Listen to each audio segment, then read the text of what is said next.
Hi everyone, welcome to my channel. I'm going to be sharing with you guys my manga haul, and this one is a special one because it is one of my most discounted manga haul I have ever ordered. So a little over a month ago, Merry Manga Co had an in-stock sale where they were discounting manga volume MSRP prices by 45 to 50% off. So I definitely hopped on and bought a couple of books that were available that I needed to get. And my total ended up being shy of $100, which I consider to be a steal for these brand new books. Anyways, I'm very excited to show you guys all of the new series and volumes that I picked up. So with that, let's jump into the haul. To start off the haul, all of these series that I am sharing are ones that I'm currently collecting or talked about in my previous manga haul. So first off we have is Honey Lemon Soda. I have read the series quite some time ago, back when it wasn't officially licensed, and I read up to about volume 15 or so. So now I'm waiting for the official license to catch up to that point, and once it does, I will reread the series and keep up with the current release. The next volume that is currently out for pre-order is volume 10, so it'll probably be a while until I get to reread the series again. But in other news, the anime adaptation came out last season, but I haven't had a chance to check it out yet. I've seen a couple of clips of the episodes float around and it looked really good, so hopefully I can find some time to watch the anime. But I'm very happy to have this volume, and I think Yuka and Kai look really great on this cover. The next series we have here is my love story with Yamada-kun at level 999, and this is the 5th volume. I talked about this series on my channel from time to time because I collect various things for this series. It's one of my favorite shoujo series, so I like to invest a lot of money on merch and stuff, but this is my most recent pickup, which is the English manga print. I'm also reading this series digitally as it's currently simulpub on the Manga Mo app, so technically we're quite ahead in terms of the digital release compared to the physical release, but I do see the physical catching up to the digital chapters pretty soon because the manga release schedule currently is quite infrequent due to the mangaka's health issues, and they've been on hiatus for quite some time. But I really hope the mangaka gets better very soon, and I'm still happy to have some Yamada content to talk about as I'm collecting the English physical print. Next up we have is Skip and Loafer. This is a slice of life series that I always look forward to reading a new update for. I'm a huge fan of Mitsumi, Sosuke, and their friend group because I really like how the mangaka not only explores Mitsumi's growth in the series, but also dives and showcases so many other character struggles and growth throughout the series. I always feel refreshed when I read a new update, and I'm really glad to have this latest volume. We also got confirmation and a second season announcement of the anime adaptation, so I'm very stoked for that. The first season was just so beautifully done and I enjoyed it a lot, and the opening song for the anime was just so good. So I'm looking forward to seeing more news of the second season when it comes out, and I'm also very curious to see how this latest volume pans out. Here we have is the second volume of Diary of a Female Lead, Shujinkou Nikki. This is another favorite shoujo series of mine. The art is absolutely gorgeous, and the plot of the series, while it has some common tropes for a lot of high school setting series, also has a unique touch. One I like to share is that our main lead Aoi's family is quite involved in the story, which I feel like is usually a neglected aspect in a lot of shoujo series that I read. But I'm also very invested to seeing how Aoi's and Senna relationship develops in this volume as Aoi's trying to navigate her high school and romantic experience. Also, Senna looks so handsome on this cover. I cannot stop gushing over it. Also, I'm very shocked that the series is ending this June, or at least the main story is. So at least I'm hoping that there's going to be some extra side chapter, which most likely is going to be about Aoi's brother. But yeah, all good things must come to an end, but I still have a long way to go in collecting the English volume, so I'm very excited to talk more about this series in the near future. Next up we have is volume 9 of Akane-banashi, and I'm always looking forward to collecting the latest physical volume that is released as this is a series I am heavily invested in.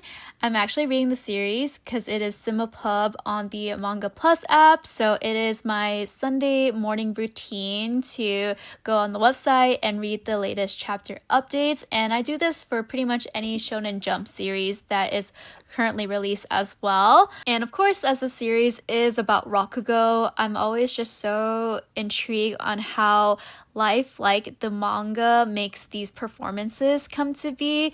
All of these characters have their unique talents and stories that they share through these Rakugo performances, and I just think the manga does such a great job executing it on paper. And obviously I'm a huge fan of the protagonist Akane. She has just gone so much throughout her journey with Rakugo, and just seeing her develop her craft is something that I am always looking forward to. It's been quite some time since I talked about the series, but we have volume 50 of Skip Beat, which from the synopsis looks like it takes place in Hollywood, which is really cool. I actually don't have volume 49 at the moment, so I definitely need to get that one as soon as possible, but I cannot believe the series hit its 50th volume because this is the longest running series that I own in my collection. I do think Yon of the Dawn may be catching up soon because it has a more regularly scheduled update, but wow, it is such an incredible feat that Skip Beat has been ongoing for so long, and it truly feels like I grew up with this series. I enjoy so many aspects of the story as it focuses on the entertainment industry, and just seeing how much our girl Kyoko has grown from the beginning to where she is now is really amazing. I do think I need to reread this series one day with some more fresh eyes because I've been reading the series as a new volume comes out, and because the updates are quite spread out, I do feel like I have forgotten quite a lot of details whenever I read a new volume. So it's definitely in my plans for sometime this year or early next year, just depending on how well I do on my TBR list. But yeah, I'm really happy that the series has hit such a huge milestone on its 50th volume, and I'm really excited to sit down and read this volume whenever I have the chance.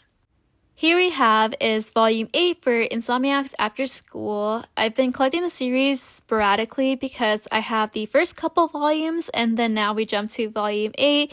So I have quite a lot in the middle to catch up, but as I mentioned in previous hauls, I've actually read the series a while back as it was in a pub during that time, and I am going to share like a TDLR version of my thoughts of the series. So it is a series I really enjoy, but I felt like the ending wasn't really my cup of tea, but everything leading up to the end and build up for it was really good.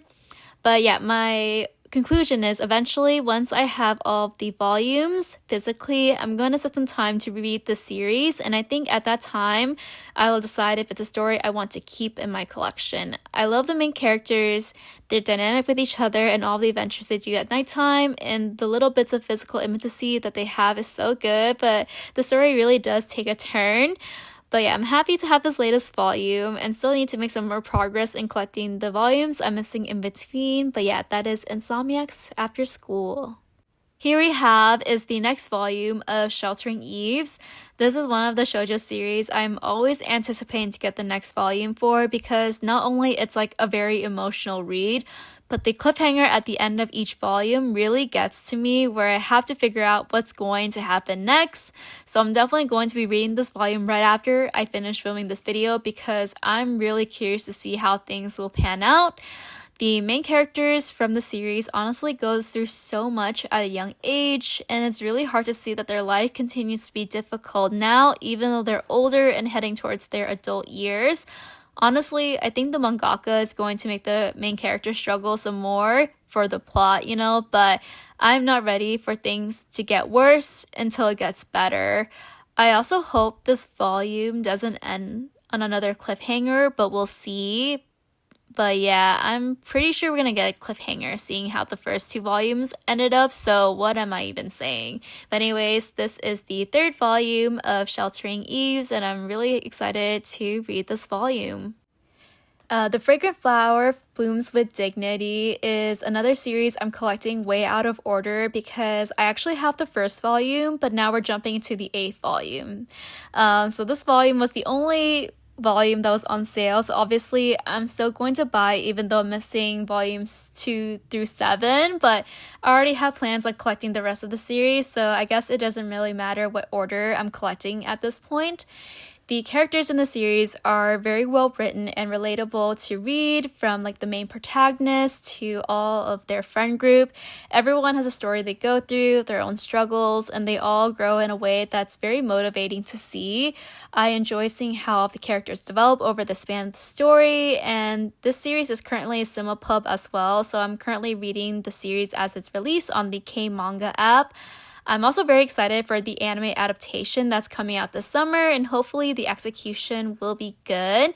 They released a couple of teasers so far, and it looks very promising. Fun fact, the VA for Karuko, the main protagonist of the series, attended Animazement last year, so I actually met her and her mother, so it's definitely an experience I will cherish. She's also voicing Anne from Anne Shirley, so she's definitely very booked and busy this year. So yeah, I'm very excited to have this volume, and yeah, definitely need to make more progress in collecting the other volumes I am missing for the series. Moving on to the next portion of the haul, I'm going to share all of the new series I'm adding to my collection. First we have is the Yakuza and his Omega Raw Desire. It's an Omega verse setting series that incorporates the Yakuza, obviously has smut and very spicy moments, and the art is chef's kiss. Probably one of my favorite straight Omega verse series that I read that's not too over the top. But the story is about Wakana, who is a romance writer that's currently not doing very well. Her editor recommends her an assignment to which she interviews this first-rate alpha male, Kunamitsu, who is a young leader of a Yakuza group. And to get closer to Kunamitsu, Wakana poses as a hostess for a high-end club, but ends up experiencing her first heat. So yeah, I'm very excited to collect the series and was very happy when Seven Seas announced the licensing of it. Along with the series, the author and artist duo also has another series which is officially licensed by Seven Seas as well, called Virgin Marriage, a maiden voyage into passion's embrace. And this one has also been released as well. It's another series I thoroughly enjoy, so I'll definitely need to pick that up soon. But yeah, I'm very happy that both series are licensed and released, and I cannot wait to have them in my collection. I have been anticipating to collect this new series because it's actually a spin-off of the Sacrificial Princess and the King of Beasts, which is a manga that I own and have watched the anime a while back and really enjoyed both mediums. This series, which I believe is only about 5 volumes long, focuses on Leonhardt and Seraphi's son Richard, which I think is very adorable. I don't have much information about the plot other than that, but I've seen a couple of chapters from the series since it was published in the Hanetsu Yume magazine, which is a magazine I ever so often collect to get the Suraku JK covers. I'm really excited to see a glimpse of Leonhardt and Seraphi's married life and get to know their son and follow along his adventure. I'm actually really happy that Yen Press licensed this spinoff, and it was definitely not an announcement I was expecting. So yeah, I'm very excited to get this first volume and to read it.